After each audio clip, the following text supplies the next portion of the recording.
e fala sobre somente pelo Espírito Santo. E o tema proposto, passagem bíblica, é João capítulo 3. Então eu quero agradecer a Deus pela boa referência, tem tudo a ver com o que nós precisamos ouvir, com o que nós precisamos falar. E o nosso Deus, Ele continua cuidando desta igreja através do seu Espírito Santo, né? Na realidade é Ele que está conosco. Jesus disse que subiria, Ele estaria voltando para casa, para o céu, mas a Bíblia diz que Ele enviaria um outro Consolador, o Espírito Santo da promessa, né? Foi prometido, mas que no dia de Pentecostes Ele veio para estar com a igreja até o dia do arrebatamento, né? Então isso é maravilhoso, ter a presença do Espírito Santo. Eu sempre digo que o Espírito Santo é que está cuidando da igreja até o dia, até aquele grande dia, quando a igreja for arrebatada.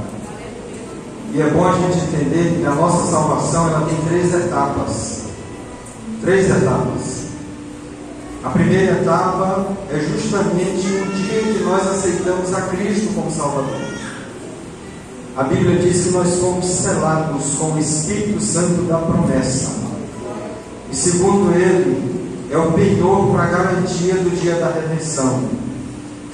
Então nós somos selados. A Bíblia diz que agora nós somos propriedade de Deus. E diz a Bíblia que nós precisamos, além de confessar, além de aceitar, além de abraçar esta salvação, e ela é marcada com o Espírito Santo, a gente precisa preservar ela. Jesus ele disse para os discípulos: só será salvo aquele que perseverar até o fim. Então a salvação ela foi manifestada, nós fomos selados, nós já somos propriedade de Deus, mas nós temos que guardar aquilo que temos. É por isso que a Bíblia diz: guarda o que tens, para que ninguém tome a tua coroa. E a nossa salvação, que é o bem mais precioso que Jesus nos deu. E aí ele diz: quem perseverar até o fim será salvo. Essa é a segunda etapa da salvação. Pastor, e qual é a terceira etapa da salvação? É o dia em que Jesus vier arrebatar e buscar o seu povo. A Bíblia diz que Ele vem arrebatar nesta igreja. O Espírito de Deus usou o apóstolo Paulo para escrever à igreja de Corinto, na sua primeira carta, no capítulo 15, a partir do verso 52. Paulo diz assim: eis que vos digo o mistério, nem todos dormiremos, mas transformados seremos todos. Diz a Bíblia que em um abrir e fechar de olhos, ao ressoar da última trombeta, os mortos em Cristo ressuscitarão primeiro, e nós seremos transformados. Quem é que ainda tem essa esperança aí? Levanta as mãos e glorifica a Deus. Então essa é a terceira etapa, é a etapa final, quando nós tivermos os nossos corpos transformados para nos encontrar com Cristo nas ares. E ele diz ainda, e essa parte aqui era um refrão que a igreja primitiva ela cantava principalmente quando ela participava da Santa Ceia. E aí eles diziam assim: tragada foi a morte pela vitória. Aí eles faziam uma pergunta: onde está a morte, a tua vitória? Onde está a morte, o teu aguilhão? O aguilhão da morte é o inferno, mas ele diz: o aguilhão da morte é o pecado, mas a força do pecado é a lei. Aí eles glorificavam a Deus dizendo: mas graças a Deus que nos dá a vitória por meio de nosso Senhor e Salvador Jesus Cristo. Então nós aguardamos esta bendita esperança que é o arrebatamento da igreja. Então quem cuida da igreja é o Espírito Santo de Deus. Então eu quero ler aqui com os irmãos esse texto da visita de Nicodemos, para questionar a respeito de Jesus, esta bendita salvação. E diz a Bíblia no capítulo 3 do Evangelho segundo escreveu João: havia entre os fariseus um homem chamado Nicodemos, um dos principais dos judeus. Este de noite foi ter com Jesus e lhe disse: Rabi, sabemos que és mestre vindo da parte de Deus, porque ninguém pode fazer estes sinais que tu fazes se Deus não estiver com ele. A isto respondeu Jesus: em verdade te digo, que se alguém não nascer de novo, não pode ver o reino de Deus. Repita comigo: se alguém não nascer de novo, não pode ver o reino de Deus. Aí no versículo 4, Nicodemos pergunta: como pode um homem nascer de novo sendo velho? Pode porventura voltar ao ventre materno e nascer pela segunda vez? Aí Jesus responde para ele: em verdade te digo, quem não nascer da água e do Espírito não pode entrar no reino de Deus. O que é nascido da carne é carne, e o que é nascido do Espírito é Espírito. Não te admires que eu te diga: importa-vos nascer de novo. Aí ele diz assim no versículo 8: o vento sopra onde quer, ouves a sua voz, mas não sabe de onde vens, nem para onde vai. Assim é todo aquele que é nascido do Espírito. Quantos podem glorificar a Deus?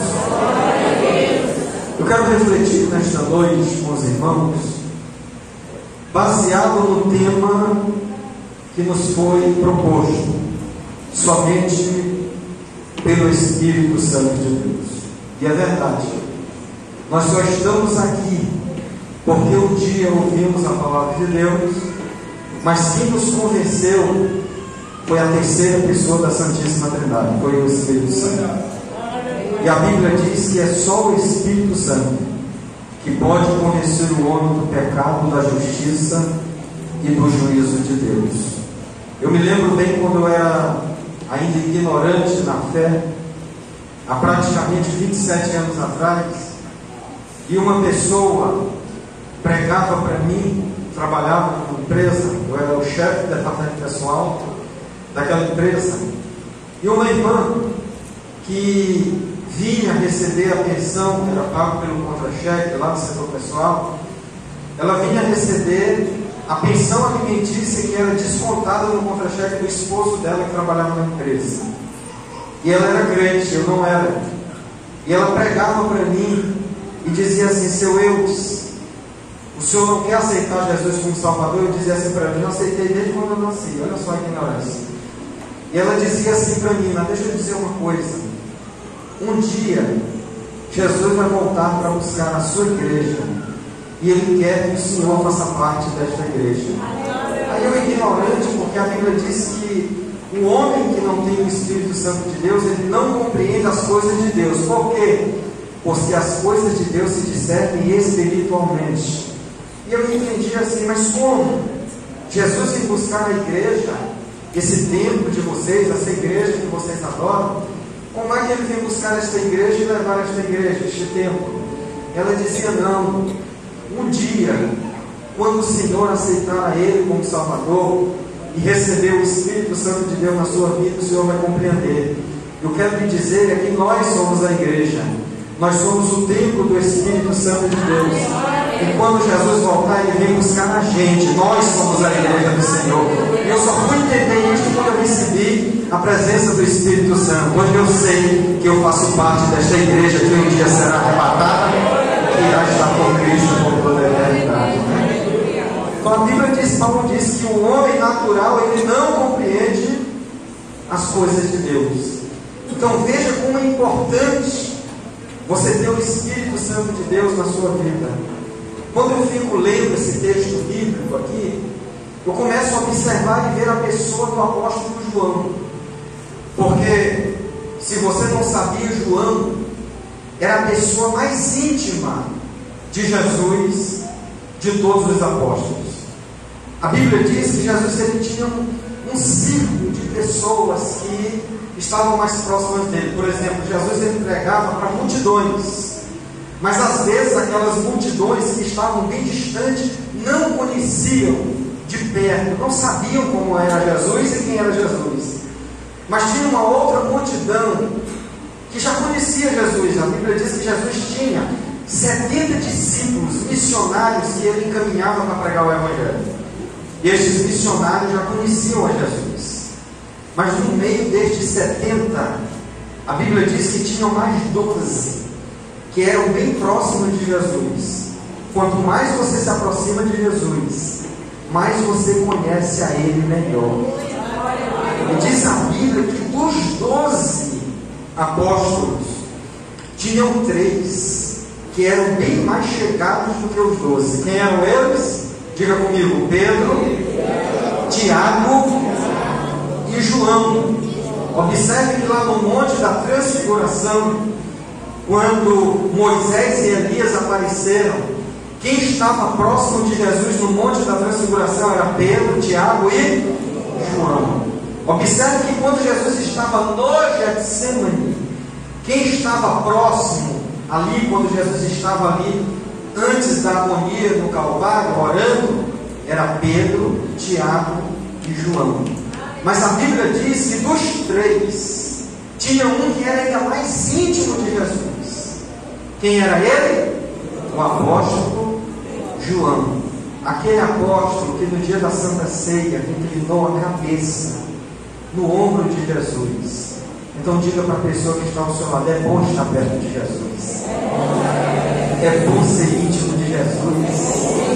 Porque quando a gente está perto de Jesus, a gente entende mais as coisas do Espírito Santo de Deus. A gente não tem dificuldade para compreender, porque o Espírito de Deus, ele representa Jesus. E ele fala tudo aquilo que Jesus ensinou e nos ajuda a compreender aquilo que precisamos ouvir para amadurecer na fé e aguardar aquele grande dia. João, a Bíblia diz que ele era o empresário da pesca antes de conhecer Jesus. Filho de Zebedeu, esposo de Salomé, irmão de Tiago. João tinha uma família, mas ele abriu mão de muita coisa para seguir a Jesus e ter intimidade com Jesus.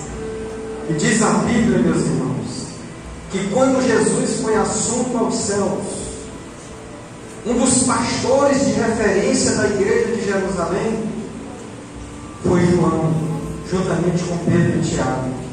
A Bíblia diz que as 3 colunas da igreja de Jerusalém, os 3 principais líderes da igreja de Jerusalém eram Pedro, Tiago e João. João era o 3º vice-presidente. Pedro era o 1º vice-presidente de Jerusalém. Tiago era o 2º vice-presidente da igreja de Jerusalém. João era o 3º vice-presidente da igreja de Jerusalém. Era pessoa de referência. Eram pessoas que tiveram experiências com Jesus. João tinha tanta intimidade com Jesus que Jesus não permitiu que ele morresse martirizado como os demais apóstolos. Depois que os demais apóstolos morreram pelo martírio, inclusive a partir do governo de Nero, como Pedro e Paulo, que foram mortos a mando do imperador Nero, João se cumpriu na vida dele aquela palavra profética que Jesus tinha dito na frente dos apóstolos, que ele não veria a morte sem que o Senhor viesse. Mas não era aguardando o arrebatamento, é que João não morreria pelo martírio. Jesus preservou a vida de João, que foi o único apóstolo que permaneceu vivo para continuar pregando e ensinando que Jesus é o Senhor, que Jesus é o nosso Senhor. Isso é maravilhoso, irmãos. Bendito seja o nome do Senhor para sempre.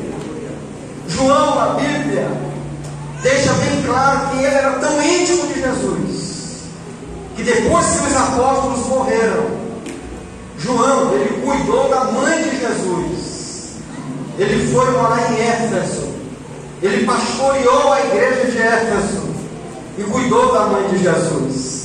Jesus, ele tinha uma intimidade tão grande com João. João era tão íntimo de Jesus, que quando Jesus estava na cruz do Calvário sofrendo, todos os apóstolos se dispersaram, mas João estava ao pé da cruz, adorando, glorificando o nome do Senhor.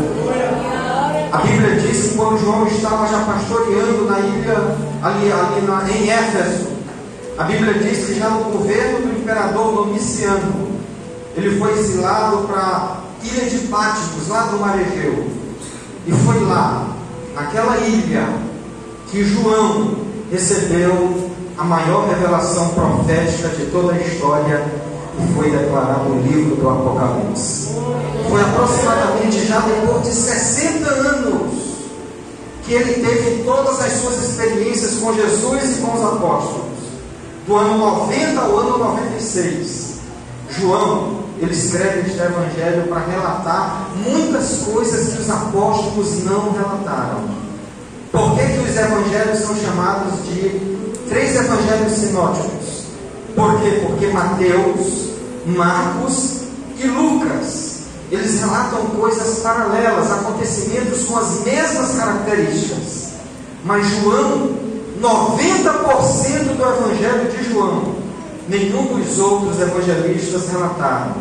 Por quê? Porque João foi quem conviveu mais de perto com Jesus. João foi preservado para trazer esta revelação do reino dos céus, para que nós estivéssemos firmes na fé. E interessante aqui, eu guardo aqui esta palavra, está aqui no Evangelho de João, no capítulo 20, e o versículo de número 31. Qual foi o propósito deste Evangelho? Olha só o que João diz em relação aos milagres que Jesus muito realizou. Só aqui no Evangelho de João ele mostra 7 milagres. Mas de todos os milagres que Jesus realizou, o propósito deste Evangelho aqui, irmãos, era justamente trazer esta palavra de verdade para dizer o seguinte, como João revelou aqui nos versículos 30 e 31, mas ele diz no versículo 31, e estes sinais, ou seja, todos os sinais que Jesus realizou, foram registrados para que creiais que Jesus é o Cristo, o Filho de Deus, e para que crendo nele tenhais vida em seu nome. Este é o propósito do Evangelho.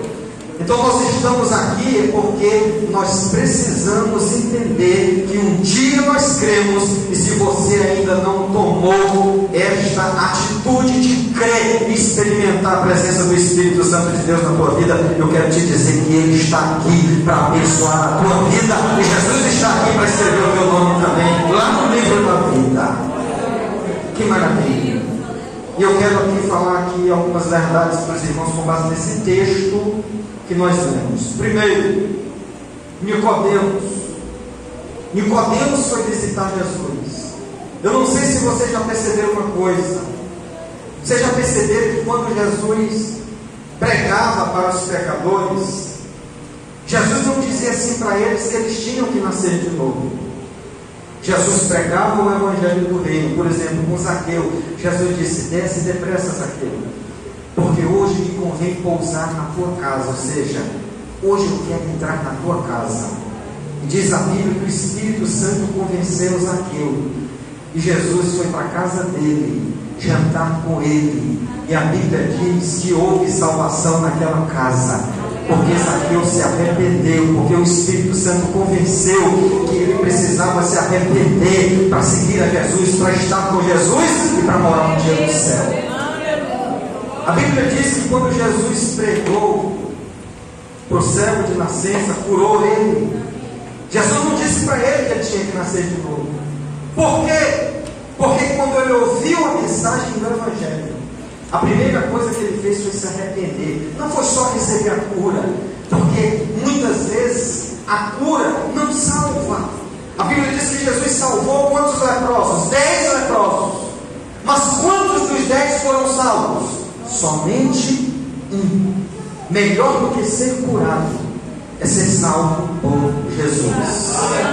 Por isso que às vezes, por que o crente sofre? Por que o crente fica doente? O crente sofre, o crente fica doente, crente enfrenta lutas sim, mas o mais importante é que o nome dele está escrito lá no livro da vida. Isso é mais importante do que a enfermidade que ele está enfrentando. Então o Espírito Santo de Deus, ele convence a pessoa para que a pessoa entenda que ela precisa nascer de novo. Mas o interessante é que quando Jesus fala para Nicodemos, não foi Jesus que foi atrás de Nicodemos, foi Nicodemos que foi ao encontro de Jesus. E a Bíblia diz aqui no versículo de número 1 que Nicodemos era um dos principais dos judeus. Ele era uma pessoa de referência. Ele era um líder religioso. Ele era membro do Sinédrio. Nicodemos era uma pessoa que tinha um cargo de liderança muito relevante no Sinédrio. Então ele tinha vergonha de se expor. Ele tinha vergonha porque tem muita gente que até simpatiza com o Evangelho, que até de lábios crê que Jesus é o Senhor e o Salvador, mas é preciso que haja uma mudança de dentro para fora. Não basta apenas falar que Jesus é Senhor, não basta apenas dizer que Jesus faz milagres, não basta apenas ter uma religião ortodoxa, não basta não, é preciso que haja transformação interior, é preciso que haja mudança interior. E Jesus ele fala assim para o religioso: tem que nascer de novo. Por quê? Porque às vezes a pessoa está tão apegada na religião dela, às vezes a pessoa está tão apegada na ortodoxia dela, na teologia dela, que isso pode impedir que ela nasça de novo. Porque ser religioso, frequentar uma igreja, não significa dizer que nasceu de novo, não significa dizer que é nova criatura, mas estar firme na rocha, ligado na videira, servindo a Jesus, crendo em Jesus. Isso é prova de que você nasceu de novo. Creia que Jesus é o Senhor. Ele até acreditava, mas ele precisava nascer de novo. Por quê? Que Deus deu aquela revelação para Cornélio, lá de Cesareia, para que ele mandasse seus mensageiros chamarem o apóstolo Pedro para pregar o Evangelho para ele.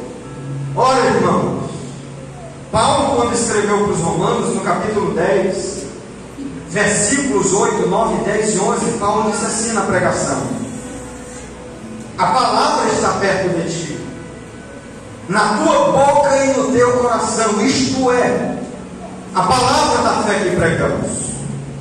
Se com a tua boca confessares a Jesus como Senhor, e em teu coração, diga comigo, em teu coração, tu creres, diga bem forte, tu creres que Deus ressuscitou Jesus dentre os mortos, tu serás salvo. Porque com o coração se crê para a justiça de Deus, e com a boca se confessa a respeito da salvação. A Bíblia diz que Cornélio era um homem religioso. A Bíblia diz que ele dava esmolas aos pobres, mas ele ainda não tinha salvação, assim como Nicodemos não tinha salvação. Aí o que foi que Deus fez com Cornélio? A Bíblia diz que ele estava na hora do sacrifício vespertino, por volta de 3 horas da tarde.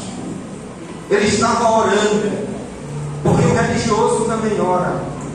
Ele estava orando, e Deus, que conhece o coração, conhecia o coração daquele homem, visita ele na oração.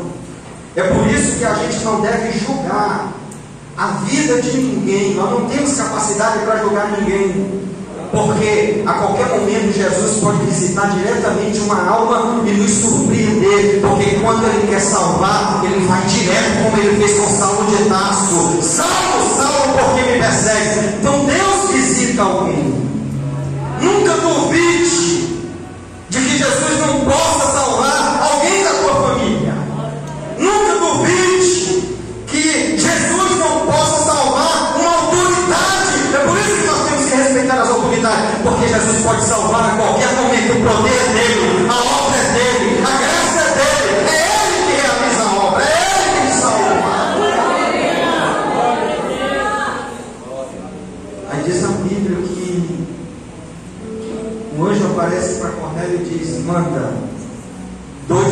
mensageiros de Deus até Jope, lá na rua chamada direita, à beira-mar, chamar Pedro para te dizer o que tu tens que fazer. Diz a Bíblia que ele enviou os dois mensageiros. Quando eles chegaram lá, por volta de meio-dia, o apóstolo Pedro, com fome, o bandeiro ainda não tinha saído, ele foi descansar um pouco, e diz a Bíblia que ele entrou em êxtase e teve uma visão. E nesta visão ele viu um lençol descendo do céu, cheio de quadrúpedes.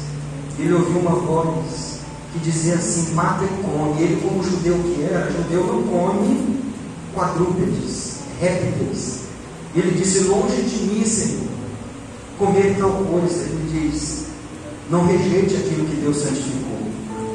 Diz a Bíblia que pouco tempo depois os dois mensageiros chegaram. E quando eles ali chegaram e disseram para Pedro: olha, nós estamos trazendo aqui um recado de um centurião lá de Cesareia, para você entregar a palavra de Deus para ele, porque Deus já revelou algo tremendo para salvar a alma dele. Diz a Bíblia que Pedro foi. Quando ele chegou lá, que ele começou a pregar, a falar, o Espírito Santo de Deus desceu sobre a casa de Cornélio, e não somente batizou muita gente com o Espírito Santo, mas convenceu, e Jesus salvou para a glória do seu nome. Então Deus pode fazer isso com a minha casa e com a tua casa. Não duvide que Deus não pode salvar alguém da tua família. Deus é poderoso. Diga para essa pessoa que está ao teu lado: Deus é poderoso para realizar um milagre. É o Espírito Santo que vai operar, é o Espírito Santo que vai convencer, é o Espírito Santo que vai visitar, é o Espírito Santo.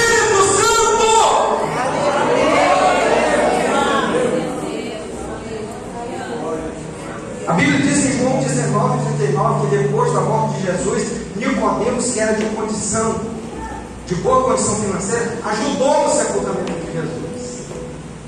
Eu não sei de fato se houve conversão, mas eu quero acreditar que Nicodemos se converteu sim. Ele teve uma síndromezinha no início, mas às vezes Deus vai trabalhando na vida da pessoa. Muitas vezes a gente quer que Deus opere logo do jeito que nós queremos. Existe um tempo para o trabalhar de Deus. O importante é que o tempo de Deus não é o tempo nosso. Deus opera na hora que Ele quer, usa quem Ele quer e faz como Ele quer. O mais importante é que Ele opera, o mais importante é que Ele faz. Tem um homem religioso, extremamente piedoso, ortodoxo, mas ele precisava ouvir essa mensagem. A maioria das pessoas que precisam ouvir sobre o novo nascimento são as pessoas religiosas, porque às vezes o pecador nem precisa ouvir esta mensagem, mas quando Jesus fala, quando você prega, o Espírito Santo toca no coração dele, ele já entrega a vida dele para Jesus. Mas às vezes, no meio de nós, existem pessoas que ainda não experimentaram a salvação, e é aí que a gente precisa ter cuidado. Porque o fato de você estar cantando no vocal não significa dizer que você é uma pessoa salva. O fato de você estar pregando a palavra de Deus não significa dizer que você é uma pessoa salva. Porque Jesus disse lá em Mateus capítulo 7: muitos naquele dia irão de me dizer: Senhor, Senhor, em teu nome eu profetizei, em teu nome eu operei sinais e maravilhas, em teu nome eu expulsei demônios. Então repita comigo, diga comigo: pregar o Evangelho, maravilhas, operar sinais e maravilhas, expulsar demônios, profetizar. Não é sinal de salvação, porque Deus pode usar quem Ele quer para pregar, para operar sinais e maravilhas, né? Mas salvação é ter a marca do sangue correndo nas veias, é ter sido perdoado por Jesus. Isso é ser salvo. E a Bíblia diz que Jesus vai dizer: apartai-vos de mim, maldito, vós que praticaste a iniquidade. É por isso que a mensagem do novo nascimento, ela vem muito mais forte para aqueles que se dizem religiosos. É forte a mensagem de Jesus, mas é é bom a gente estar preparado para que naquele dia ele diga assim: vinde benditos de meu Pai, venha para a direita preparar o reino que está guardado desde a fundação do mundo. Então tem hora que a gente tem que fazer uma análise na nossa vida. Tem hora que a gente tem que ter humildade para reconhecer que a cada dia a gente precisa entender que nós temos que nascer de novo, se é que ainda não nascemos.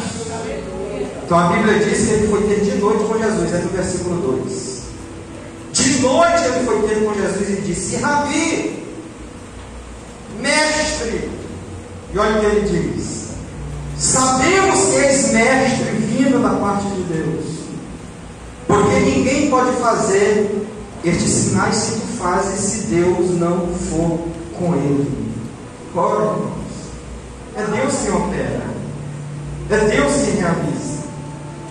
Então não adianta eu ser um religioso, eu me dizer cristão, porque eu reconheço que Jesus é Senhor, que Jesus é mestre. Eu reconheço que é Ele quem cura, que é Ele quem faz milagres e maravilhas, mas isso não é suficiente. Não é suficiente reconhecer que Deus existe, porque a Bíblia diz que os demônios também creem que estremecem, mas não obedecem. O mais importante é obedecer, é crer e obedecer a palavra de Deus. Ele inclusive reconhece os milagres que Jesus fez. Nicodemos, ele diz assim: ninguém pode fazer estes sinais que tu fazes se Deus não for com ele. Mas não era salvo. Nicodemos reconhecia que Jesus era rabi. Ora, ele era mestre, Nicodemos, mas ele reconhecia que Jesus era PhD, era mestre por excelência. Não é suficiente. A Bíblia diz que ele reconhece os milagres de Jesus. De repente, Nicodemos pode ter visto Jesus ou tomou conhecimento. Eu acho que ele não estava naquela festa, não sei se alguém se lembra, em Caná da Galileia, capítulo 2 de João. Mas todos souberam do milagre, o primeiro milagre público de Jesus, que foi transformar o quê? Água em vinho.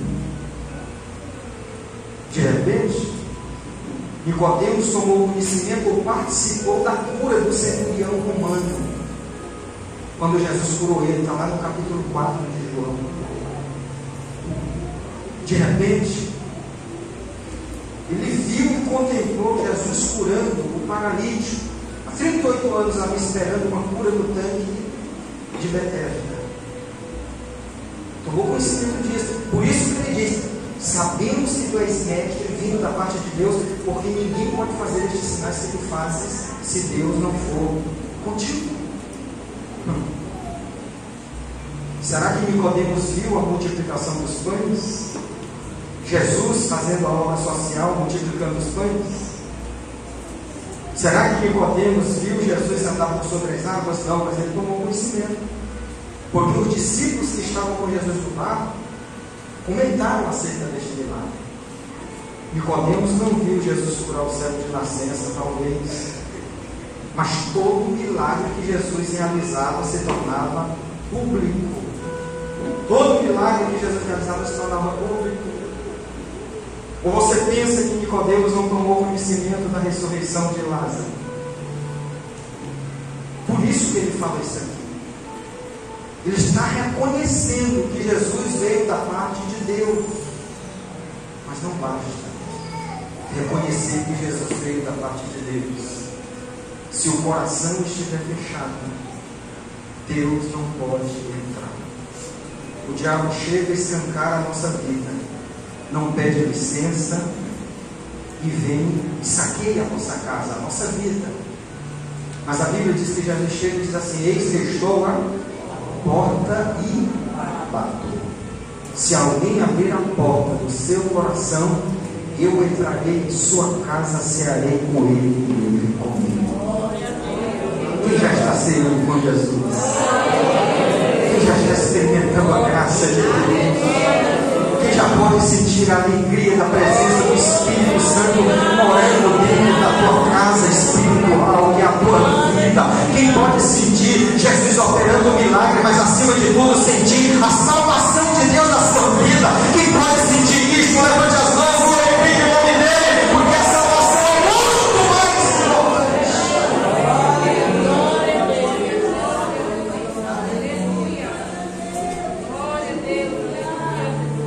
Eu tinha um irmão que uma vez eu cheguei para Deus e disse assim: pastor, Deus amado, esse aí nunca vai se converter.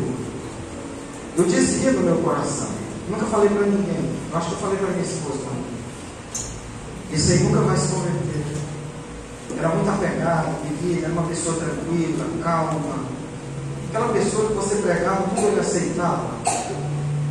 Parece que se torna mais difícil essas pessoas. Mas a Bíblia diz que aquilo que parece impossível para mim, para você, para ele não é impossível, porque o Deus que nós servimos é o Deus dos impossíveis. Foi por isso que aquele jovem rico chegou para Jesus e chegou para ele e disse: bom mestre, o que farei para herdar a vida eterna? E Jesus olha para ele e diz assim: por que me chamas bom? Bom só existe um, que é Deus. Olha, mas Jesus não é bom? É ou não é? Jesus é bom. Então ele chegou a chamar Jesus de bom. Mas diga assim: olha, Jesus sonda o coração. Jesus conheceu o coração daquele jovem. Ele estava falando aquilo da boca para fora, como um religioso. Bom mestre. Ele estava olhando para Jesus apenas como um homem bom. Jesus era homem, Jesus era bom sim, mas Jesus também era Deus. Aí Jesus põe ele em prova e diz assim: tu conheces os mandamentos? Ah, eu conheço toda a Torá. Não matarás, não adulterarás, não darás falso testemunho, honra teu pai e a tua mãe. Bem disseste. Ainda disse para Jesus: eu tenho observado estes mandamentos desde a minha mocidade, desde a minha infância. Jesus disse para ele: ainda te falta uma coisa. Vende tudo que tu tens, distribui aos pobres, vem e segue-me. Dá a entender que a gente queria que Jesus estava querendo que ele ficasse pobre, né? Abrisse mão de tudo que ele tinha e desse para os pobres, mas não é isso a ideia. Não é essa a ideia. Jesus estava ali querendo arrancar de dentro do coração dele a mamon, o Deus da riqueza. A idolatria não é só imagens de escultura, é tudo aquilo que a gente substitui por Deus. Se o meu coração tem algo que impede o agir de Deus na minha vida, arranca ele do teu coração, porque Deus quer operar. Muitas vezes é o dinheiro, muitas vezes é o sentimento. Por isso que Jesus diz: quem ama mais ao seu pai, a sua mãe, o seu irmão, mais do que a mim, não é digno de mim. Está escrito: amarás o Senhor teu Deus de todo o coração, de toda a tua alma, de todo o teu entendimento, e amarás o teu próximo como a ti mesmo. Ama em primeiro lugar a Deus.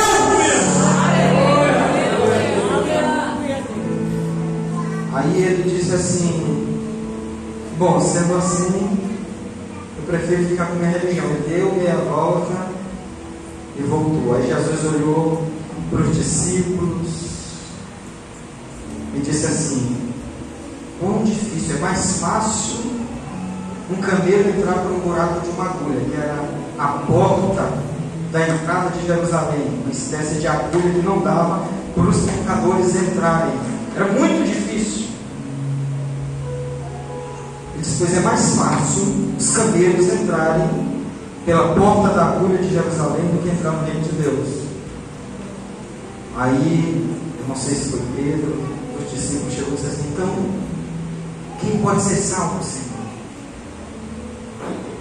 Se este jovem não consegue. Aí Jesus olhou para ele e disse o seguinte: os impossíveis dos homens são possíveis para Deus. Você entendeu a mensagem? Jesus disse: aquilo que você não pode fazer, eu posso. Alguém pode não aceitar, mas outros vão aceitar. Porque o poder de Deus, o Evangelho é o poder de Deus para a salvação de todo aquele que crê. Mas Jesus disse para Nicodemos: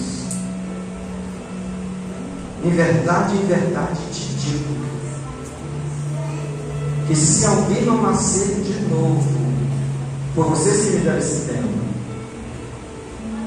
se alguém não nascer de novo, não pode ver o Rei de Deus. Que é nascido da carne, é carne, que é nascido do Espírito, é Espírito. É simples. O que Jesus estava dizendo para Nicodemos: abrir mão desta capa religiosa, ok? Porque não é fácil. Não foi fácil para mim abrir mão de muitas amizades. Não foi fácil para mim abrir mão do futebol.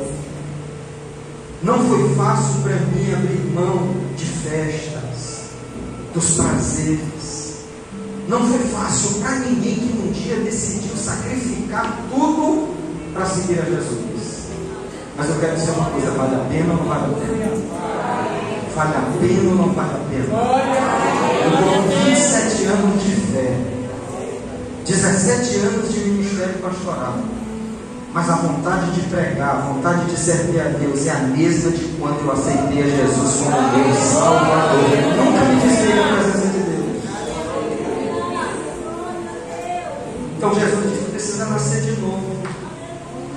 Quer nascer de novo, pastor? É nascer do alto, é nascer do céu, é nascer do Espírito Santo. É o nascimento sobrenatural, é ter uma nova vida, é aceitar o maior milagre na tua vida, que é a salvação de Cristo. É se nascer de novo, é pedir para Deus: me ajuda a compreender o teu reino. Antigamente nós não entendíamos nada de Bíblia, e hoje nós entendemos. Por quê? Porque nós estamos envolvidos no reino de Deus. Hoje Deus dá uma palavra, você tem facilidade de entender, porque o Espírito Santo interpreta para você, e automaticamente na tua mente tu consegue entender o que Deus está falando no teu coração, e o que o Espírito está me dizendo nesta noite. Muitos estão aqui dizendo: eu estou entendendo o que o pastor está pregando, o que a palavra está sendo ministrada. Por quê? Porque o Espírito Santo trouxe uma mensagem para a minha mente, e esta mensagem desceu para o meu coração. Consigo entender que o Deus Espírito que está dentro de mim me faz entender o que Ele está falando ao meu coração. Sabe por que você entende? Sabe qual é a prova de que você nasceu de novo? Justamente você sentir que o Espírito Santo mora dentro de você. O Espírito Santo mora dentro de você. Eu sempre digo: Deus tem duas habitações. O Senhor diz: eu habito em um alto e sublime trono. Mas eu também habito, a Isaías diz: eu habito também com um contrito de espírito. Deus habita dentro de você. E esta é uma prova de que você nasceu de novo. Diga para esta pessoa que está ao seu lado: o mesmo Espírito que está em mim é o mesmo Espírito que te move.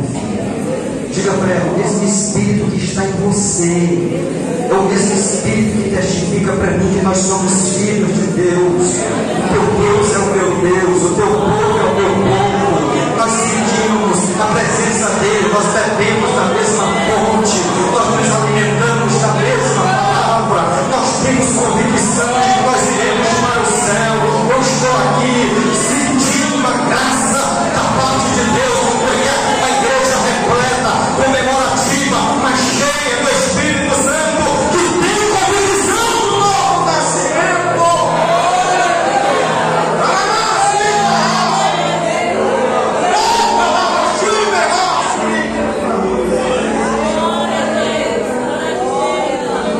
Nicodemos não precisa nascer da água. Quer nascer da água? Quer água para nós? Lembra o batismo, não lembra? Quando a gente aceita Cristo como Salvador, a primeira coisa que a gente deseja é descer as águas batismais. Eu não sei por que tem crente que está há muitos anos na igreja e não quer descer as águas batismais.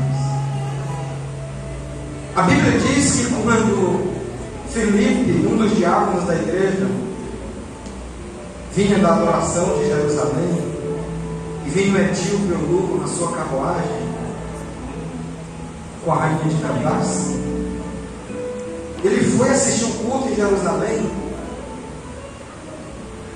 e aquele culto que ele assistiu, ele foi tocado pelo Espírito de Deus.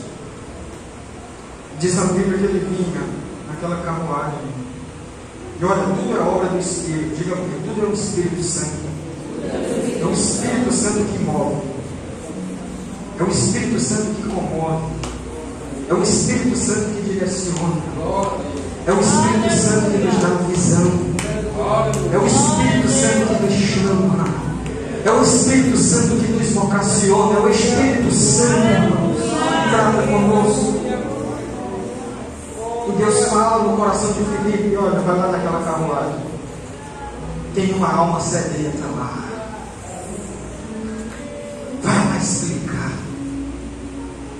E a Bíblia diz que ele vinha no livro do profeta Isaías, justamente a parte que profetiza o profeta sobre o Cordeiro de Deus indo para o sacrifício. Ele não conseguia entender, porque ele ainda não tinha recebido o Espírito Santo. Ele já tinha ouvido a palavra, visto a palavra, lido a palavra. Eu lembro muito bem que antes de eu aceitar Jesus como Salvador, eu já vinha sendo motivado para ler a Bíblia. E eu lia, mas não compreendia. Eu precisava de alguém que interpretasse. E foi um irmão na frente do meu trabalho, quando eu trabalhava lá na cidade operária, no Colégio dos Padres. Eu era o contador deles, trabalhei lá durante 15 anos. E tinha um irmão bem na porta que no horário de meio-dia começava a pregar a palavra de Deus para mim. E ele dizia: rapaz, nós vamos pregar para esse contador aí dos padres, porque ele não tem um coração de pedra. Uma hora Jesus vai tocar no coração dele. E eu ia todo dia, e a palavra que ele pregava tocava no meu coração, mas eu endurecia o coração. E ele disse assim uma vez para mim: eu já estou pregando a palavra para ti há muito tempo, e Deus hoje mandou te dar um recado: aceita ele, vem por amor, não vem pela dor. E esta palavra que ele me deu, quando ele leu Mateus capítulo de número 10, versículos 32 e 33, quando diz assim: olha, eu já creio, disse creio. Em 1996, lá na cidade de Caraí. Aí ele disse assim: olha, mas tu precisa confessar, está escrito. Eu digo: me prova que está escrito. Ele está aqui: aquele que me confessar diante dos homens, eu também o confessarei diante de meu Pai que está no céu. Mas aquele que me negar, aquele que não me confessar diante dos homens, eu também o negarei diante de meu Pai que está no céu. Tu crê na Bíblia? Eu digo: creio. Eu digo: pois é forte. Eu preciso fazer esta confissão. Eu fiquei relutando. Quando foi naquela semana, Deus deu um livramento lá para a minha família, que eu não vou detalhar aqui para os irmãos. Livramento de morte. Quando eu cheguei, minha esposa me falou e disse: hoje Deus deu um livramento para as nossas filhas. E eu entendi a mensagem que o irmão tinha dado. O Espírito Santo falou comigo: vem por amor e não pela dor. No dia seguinte eu cheguei lá e eu disse: eu quero confessar Jesus como Salvador. Eu quero confessar Jesus como Salvador. Aí ele orou por mim, muita gente ia passando no meio da rua. Nós estávamos chorando, vários irmãos chorando, orando. E o Espírito Santo se manifestando. E ele disse: é preciso que você vá na igreja para ser apresentado na igreja. Ele me levou aqui para a igreja do Coatraque, com o pastor Joás. E era um dia de doutrina, não sei se foi uma quarta ou quinta-feira. O irmão estava pregando Gênesis 12, chamada de Abraão. Quando ele terminou de pregar, ele perguntou: quem quer aceitar Jesus? Eu me levantei e fui correndo lá para frente. Não precisei de me levar. Foi o Espírito Santo que me tocou. Por isso eu não insisto em ninguém aceitar Jesus como Salvador. Não insisto, porque não sou eu quem convenço, eu prego, eu falo o amor de Deus. E eu fui lá na frente. Sabe o que foi que aconteceu? Quando eu cheguei lá na frente, eu tinha vivido uma experiência. Eu me converti com 28 anos de idade. Eu tenho 55 anos de idade. 7 anos atrás, antes de eu me converter, Deus tinha me dado um livramento lá na Rua Grande. Eu trabalhava na Rua Grande, era vendedor de uma loja. Deus me deu um livramento naquele dia, por isso que ele não deve criticar ninguém, porque Deus sabe o tempo de chamar, o tempo de operar. É claro que a Bíblia diz que o tempo chama-se hoje.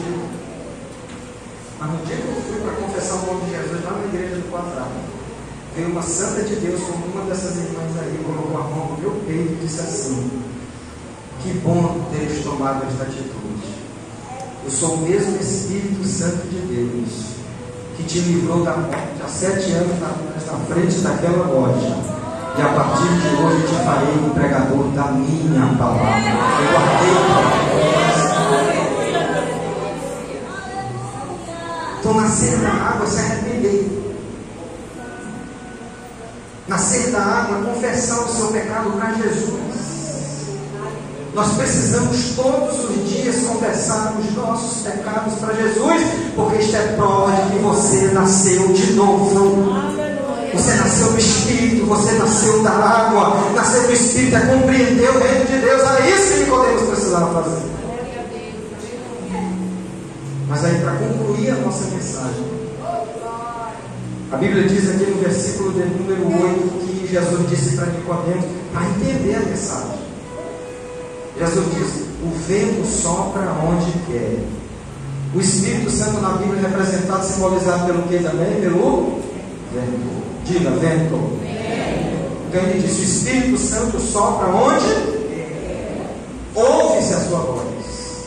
É por isso que a Bíblia diz lá, quando João escreve as cartas e Jesus manda e endereça as igrejas da Ásia Menor, pode ver que na mensagem ele diz assim: olha, se hoje ouvirdes a sua voz, não endureçais os vossos corações como no dia da provocação do deserto.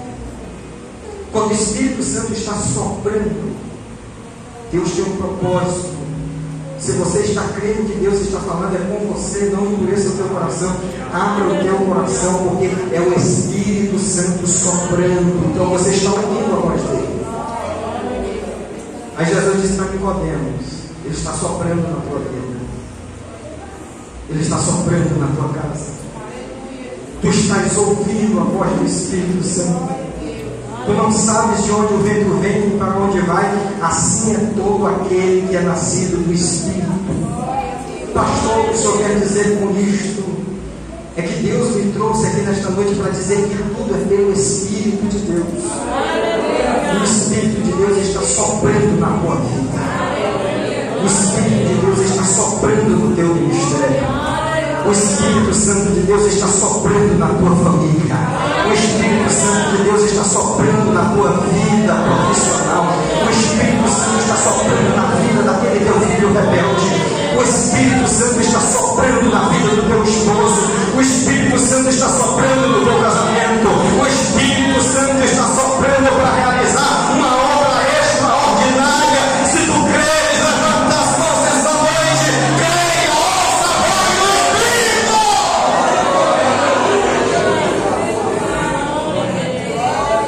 Ele é livre. Ele é livre.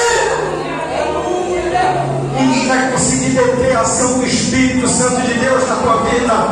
Ninguém vai conseguir te segurar, porque foi Deus que te chamou, foi Deus que te vocacionou. Ele é livre para alcançar, ele é livre.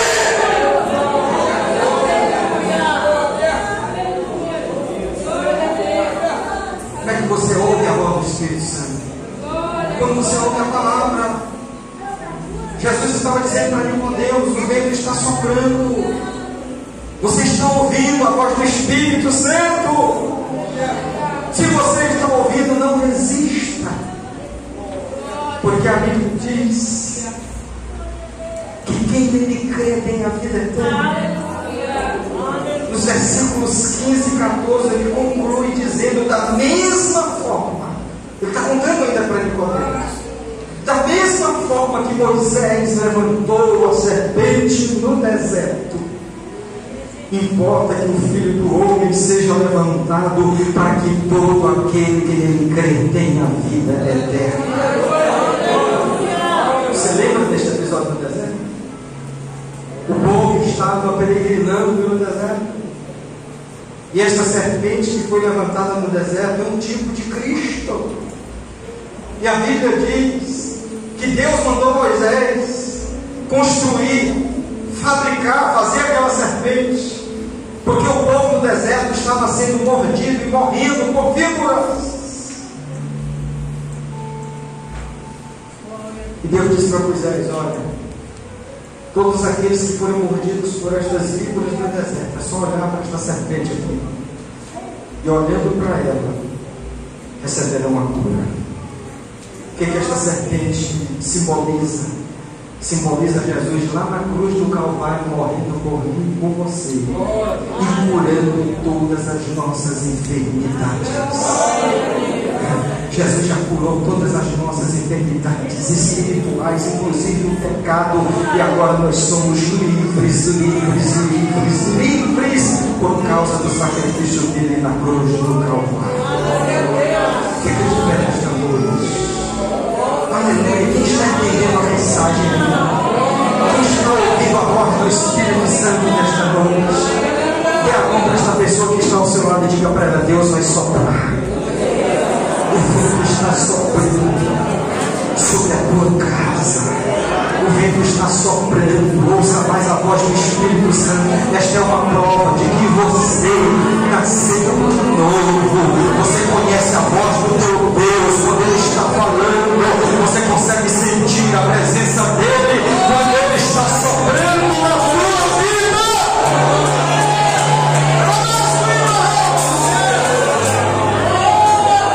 Deus vai soprar sobre esta igreja. Jesus vai continuar batizando crentes com o Espírito Santo aqui neste lugar. É uma prova de que você nasceu de novo.